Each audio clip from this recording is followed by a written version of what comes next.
clip of the day. Less than 10 minutes to go. Okay? I almost give you a borderline clip of the day, but it's borderline. Okay, let's go. I have one thing to talk about. Mm-hmm. So it'll only be, I can easily beat the 10-minute deadline. Mm-hmm. So there's this thing on Amazon, and actually Eric called. Because he's noticed there's stories up in Seattle about it. Yeah, this is the horrible operation. Was this the piece in the New York Times about Amazon? Right. And my initial thing was just a little battle between the New York Times and the Washington Post, and I looked up Washington Post. I went to the Washington Post site, looked up New York Times, see what there was. There was a little sniping going on, but it wasn't enough to really explain the whole thing.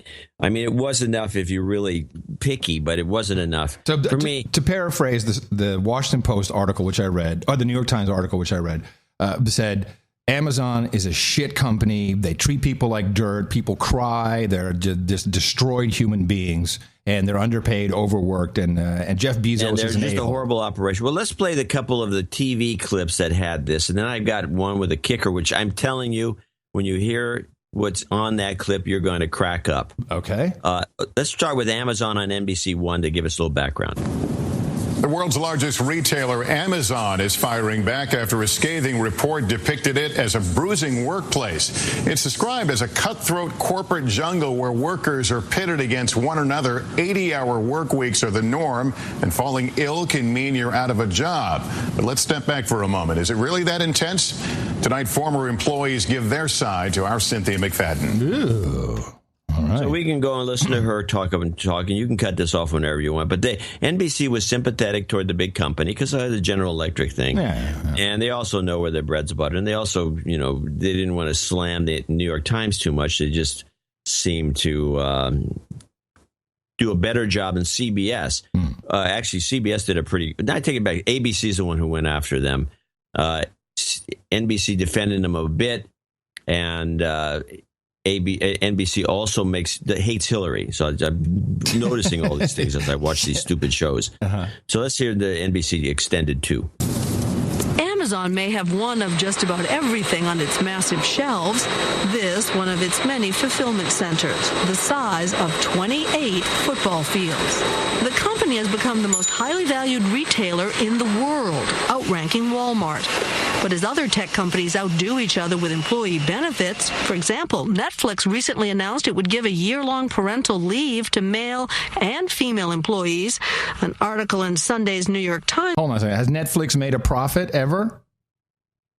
No. Suggests Amazon is taking... As Amazon. But Amazon makes a very, very small profit, and that is why they are so valuable. But their market cap is big, not as big as the investors would like to see it. That's why they kicked Walmart's ass.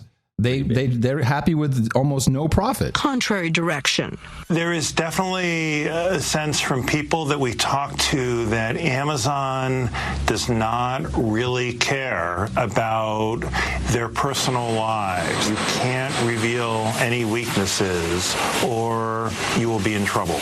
Even an Amazon recruitment video acknowledges it isn't the work environment for everyone. You love it or you don't. There is, no middle ground, really.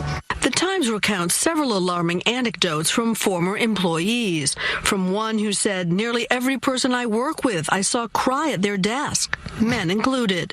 To a woman who miscarried twins but went on a business trip the next day. Her boss, she says, told her, I'm sorry, the work is still going to need to get done. And another woman who had thyroid cancer and was given a low performance rating after she returned from treatment. But today, Nadia Shorobora told us in her 9 years as an executive at Amazon, that's not what she saw. When I read the article, it sounded absolutely horrible, but it just didn't resonate with the company I worked for many years. In a CNBC documentary last year, John Rossman and Randy Miller, former executives at Amazon, said CEO Jeff Bezos does set a high bar. He has a low tolerance for thinking small, acting small, or not being extremely sharp. Or rationalizing. If you start giving rationalizations and excuses, or pointing the other direction, he'll slice you to shreds. He's got a very effective sarcastic bent. But that certainly wasn't the tone Bezos took in an email yesterday to his 150,000 employees, telling them he wouldn't want to work for the company described by the Times and saying, quote, hopefully you don't recognize the company described. Hopefully you're having fun with a bunch of brilliant teammates helping invent the future and laughing along the way. Okay. All right. I didn't mind listening to the whole thing. What's the point? I've come to the conclusion by doing the simplest another search besides the New York Times. This is the unions. They wanted to unionize the shop. And if you go unions versus Amazon on the Google, you will get all you need to know, and that's what's going on. It's the unions. They have a lot of good public relations companies. They're going after them. All the newspapers, including the New York Times, are pretty much unionized. Union shops. Yep. And it doesn't take much to get to get these stories started. Is if you have a public relations agency working that. Good catch, John. They had a woman from the New York Times on the Charlie Rose on the I think it was in the morning show. But here's the Amazon story with the kicker. Now you're going to find this clip, which is my last clip of the day. Mm-hmm. We'll see if it's clip of the day. I didn't say. I said it's my last clip of the day today. Okay. I suppose in some subtext, I said clip of the day within that phrase. You did. But that's not what I was aiming at, because I don't know if it qualifies, but there's a point in here that you will crack up. Others said Amazon regularly downsizes its staff, and one said his enduring image was watching people cry in the office. Times reporter and CBS News contributor Jody Cantor described the paper's findings on CBS This Morning. For example, we did hear about people who felt they were evaluated too harshly, people who suffered from cancer and serious pregnancy loss, who were evaluated very quickly after those things happened. Amazon executive and former White House press secretary Jay Carney responded. Hold on a second. Jay Carney is now an Amazon executive? He's the spokeshole.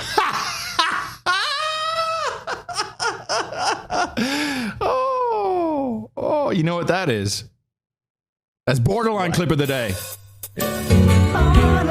Clip of the day. I want to finish it, though. Fundamental flaw in the story is the suggestion that any company that had the kind of culture that the New York Times wrote about and sort of a cruel Darwinian or Dickensian kind of atmosphere in the workplace could survive and thrive in today's marketplace. Is there no paid paternity leave at Amazon? There isn't, but neither is there at about 80% of U.S. companies, which, the New York Times didn't note. We checked on that, and it's true. 80% of U.S. companies do not have a paid paternity leave policy. Now, Charlie, Amazon founder Jeff Bezos said that what he called the shockingly callous management practices referenced in the story do not reflect the company that he knows. Thanks, Anna. Yeah. Hey, Carney. Douchebag. It's too bad. I like Amazon as a company. I know lots of people who work there who are happy. But please, whatever you do, don't talk about Apple and how their employees, the ones they employ indirectly in China, are still committing suicide. Yes. Yeah, it's like, got children with their fingers bleeding. You can't unionize those guys in China, so what difference does it make? Why bother? Exactly.